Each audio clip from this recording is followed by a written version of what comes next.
63वां अध्याय। भगवान श्री कृष्ण के साथ बाणासुर का युद्ध। श्री सुखदेव जी कहते हैं, परीक्षित, बरसात के 4 महीने बीत गए, परंतु अनिरुद्ध जी का कहीं पता न चला। उनके घर के लोग इस घटना से बहुत ही शोकाकुल हो रहे थे। एक दिन नारद जी ने आकर अनिरुद्ध का शोणितपुर जाना, वहां बाणासुर के सैनिकों को हराना और फिर नागपाश में बांधा जाना, यह सारा समाचार सुनाया। तब श्री कृष्ण को ही अपना आराध्य देव मानने वाले यदुवंशियों ने शोणितपुर पर चढ़ाई कर दी।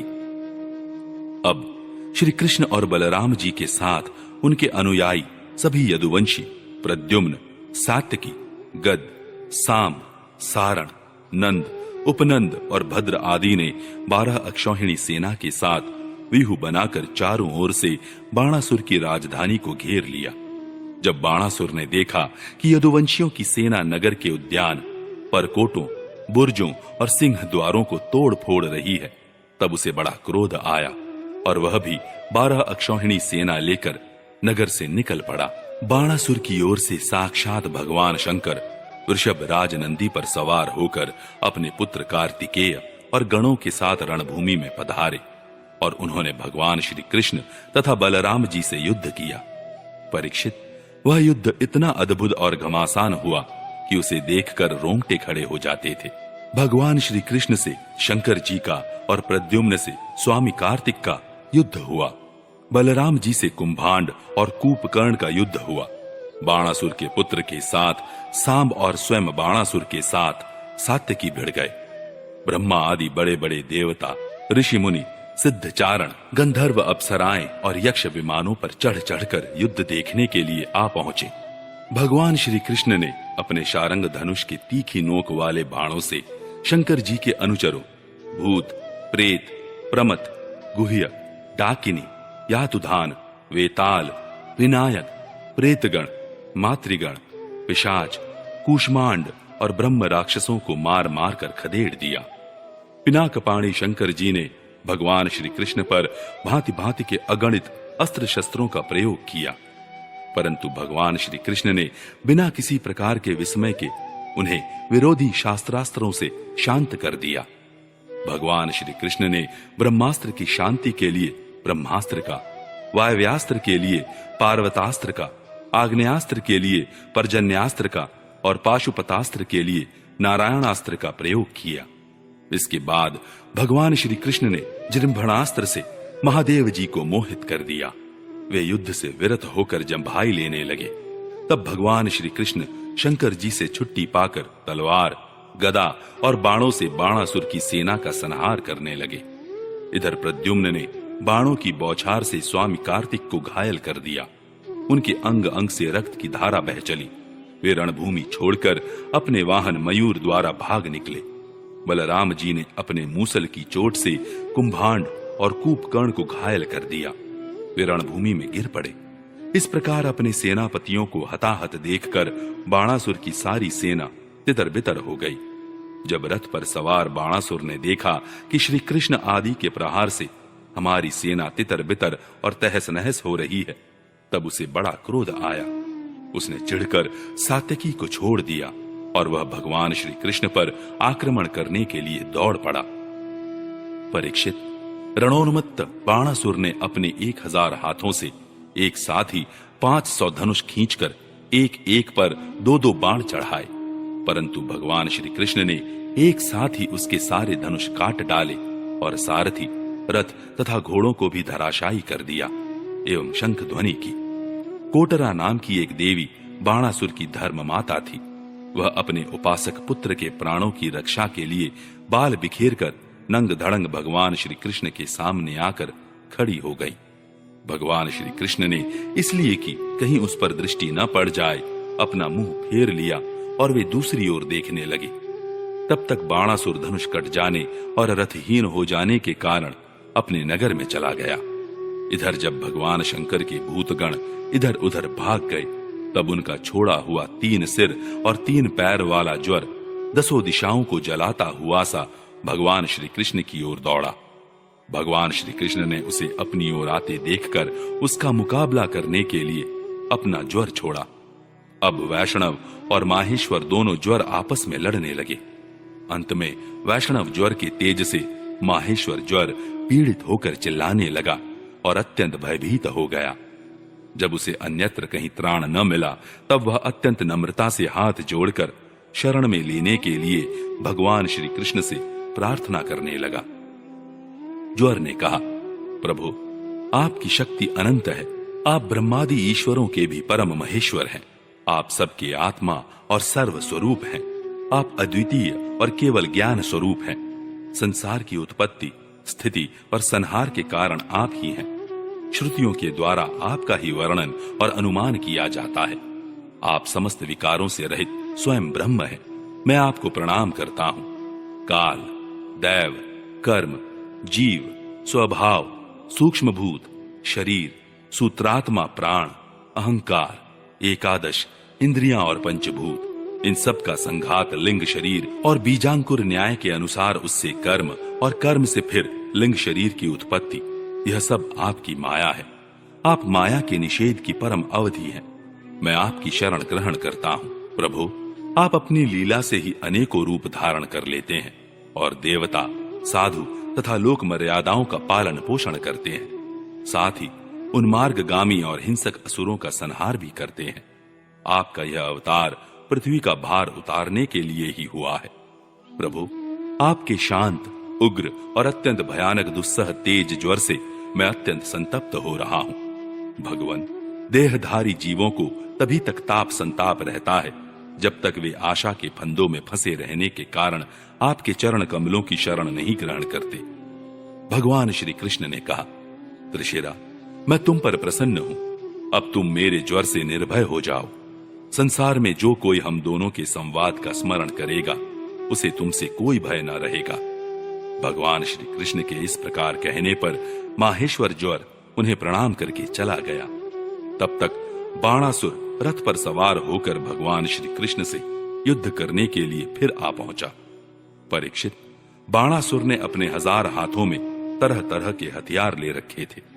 अब वह अत्यंत क्रोध में भरकर चक्रपाणी भगवान पर बाणों की वर्षा करने लगा।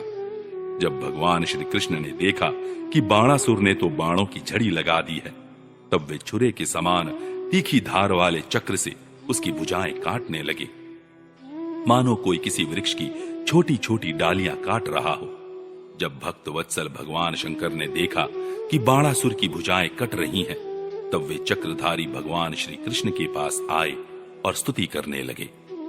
भगवान शंकर ने कहा, प्रभु, आप वेद मंत्रों में तात्पर्य रूप से छिपे हुए परम ज्योति स्वरूप पर ब्रह्म हैं। शुद्ध हृदय महात्मा गण आपके आकाश के समान सर्वव्यापक और निर्विकार स्वरूप का साक्षात्कार करते हैं। आकाश आपकी नाभि है, अग्नि मुख है और जल वीर है। स्वर्ग सिर, दिशाएं कान और पृथ्वी चरण है। चंद्रमा मन, सूर्य नेत्र और मैं शिव आपका अहंकार हूं। समुद्र आपका पेट है और इंद्र भुजा। धान्यादि औषधियां रोम है। मेघ केश है और ब्रह्मा बुद्धि। प्रजापति लिंग है और धर्म हृदय। इस प्रकार समस्त लोक और लोकांतरों के साथ जिसके शरीर की तुलना की जाती है, वे परम पुरुष आप ही हैं। अखंड ज्योति स्वरूप परमात्मन, आपका यह अवतार धर्म की रक्षा और संसार के अभ्युदय अभिवृद्धि के लिए हुआ है। हम सब भी आपके प्रभाव से ही प्रभावान्वित होकर 7 भुवनों का पालन करते हैं। आप सजातीय, विजातीय और स्वगत भेद से रहित हैं। एक और अद्वितीय आदि पुरुष हैं। मायाकृत, जागृत, स्वप्न और सुषुप्ति, इन 3 अवस्थाओं में अनुगत और उनसे अतीत तुरीय तत्व भी आप ही हैं। आप किसी दूसरी वस्तु के द्वारा प्रकाशित नहीं होते, स्वयं प्रकाश हैं। आप सबके कारण हैं, परंतु आपका न तो कोई कारण है और न तो आप में कारणपना ही है।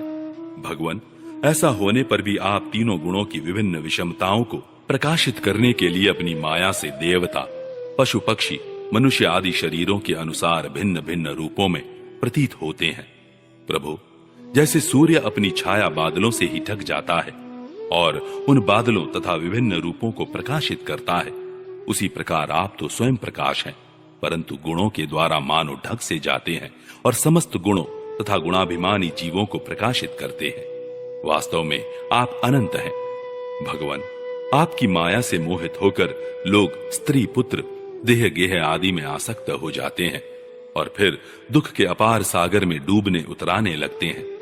संसार के मानवों को यह मनुष्य शरीर आपने अत्यंत कृपा करके दिया है। जो पुरुष इसे पाकर भी अपनी इंद्रियों को वश में नहीं करता और आपके चरण कमलों का आश्रय नहीं लेता, उनका सेवन नहीं करता, उसका जीवन अत्यंत शोचनीय है और वह स्वयं अपने आप को धोखा दे रहा है। प्रभु, आप समस्त प्राणियों के आत्मा, प्रियतम और ईश्वर हैं। जो मृत्यु का ग्रास मनुष्य आपको छोड़ देता है और अनात्म दुख रूप एवं तुच्छ विषयों में सुख बुद्धि करके उनके पीछे भटकता है, वह इतना मूर्ख है कि अमृत को छोड़कर विष पी रहा है।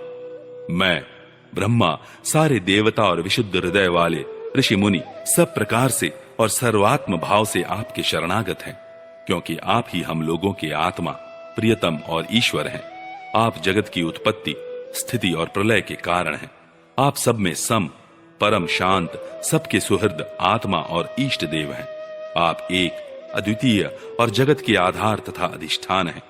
हे प्रभु, हम सब संसार से मुक्त होने के लिए आपका भजन करते हैं। देव, यह बाणासुर मेरा परम प्रिय, कृपा पात्र और सेवक है। मैंने इसे अभयदान दिया है। प्रभु, जिस प्रकार इसके परदादा दैत्यराज प्रहलाद पर आपका कृपा प्रसाद है, वैसा ही कृपा प्रसाद आप इस पर भी करें। भगवान श्री कृष्ण ने कहा, भगवान, आपकी बात मानकर जैसा आप चाहते हैं मैं इसे निर्भय किए देता हूं। आपने पहले इसके संबंध में जैसा निश्चय किया था, मैंने इसकी भुजाएं काटकर उसी का अनुमोदन किया है। मैं जानता हूं कि बाणासुर दैत्यराज बलि का पुत्र है, इसलिए मैं भी इसका वध नहीं कर सकता, क्योंकि मैंने प्रहलाद को वर दे दिया है कि मैं तुम्हारे वंश में पैदा होने वाले किसी भी दैत्य का वध नहीं करूंगा। इसका घमंड चूर करने के लिए ही मैंने इसकी भुजाएं काट दी हैं। इसकी बहुत बड़ी सेना पृथ्वी के लिए भार हो रही थी, इसीलिए मैंने उसका संहार कर दिया है। अब इसकी 4 भुजाएं बच रही हैं। ये अजर अमर बनी रहेंगी। यह बाणासुर आपके पार्षदों में मुख्य होगा। अब इसको किसी से किसी प्रकार का भय नहीं है। श्री कृष्ण से इस प्रकार अभयदान प्राप्त करके बाणासुर ने उनके पास आकर धरती में माथा टेका, प्रणाम किया और अनिरुद्ध जी को अपनी पुत्री उषा के साथ रथ पर बैठाकर भगवान के पास ले आया। इसके बाद भगवान श्री कृष्ण ने महादेव जी की सम्मति से वस्त्रालंकार विभूषित उषा और अनिरुद्ध जी को एक अक्षौहिणी सेना के साथ आगे करके द्वारका के लिए प्रस्थान किया। इधर द्वारका में भगवान श्री कृष्ण आदि के शुभागमन का समाचार सुनकर झंडियों और तोरणों से नगर का कोना कोना सजा दिया गया। बड़ी बड़ी सड़कों और चौराहों को चंदन मिश्रित जल से सींच दिया गया। नगर के नागरिकों, बंधु बांधवों और ब्राह्मणों ने आगे आकर खूब धूमधाम से भगवान का स्वागत किया। उस समय शंख, नगारों और ढोलों की तुमुल ध्वनि हो रही थी। इस प्रकार भगवान श्री कृष्ण ने अपनी राजधानी में प्रवेश किया। परीक्षित, जो पुरुष श्री शंकर जी के साथ भगवान श्री कृष्ण का युद्ध और उनकी विजय की कथा का प्रातः काल उठकर स्मरण करता है, उसकी पराजय नहीं होती।